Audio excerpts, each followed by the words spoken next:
ชิวพร้อมเสิร์ฟค่ะ พี่เลิกเบียร์แล้วนะ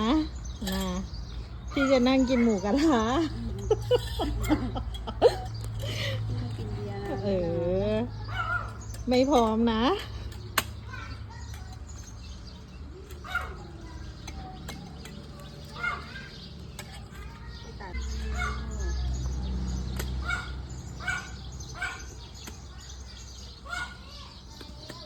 ใครจะไปนั่งเรา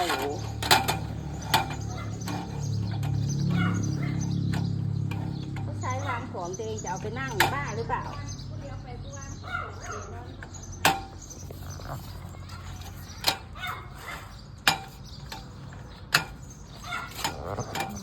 เก้าอี้ก็มากันนะจ๊ะปรับเลือดแล้วทำไมแตน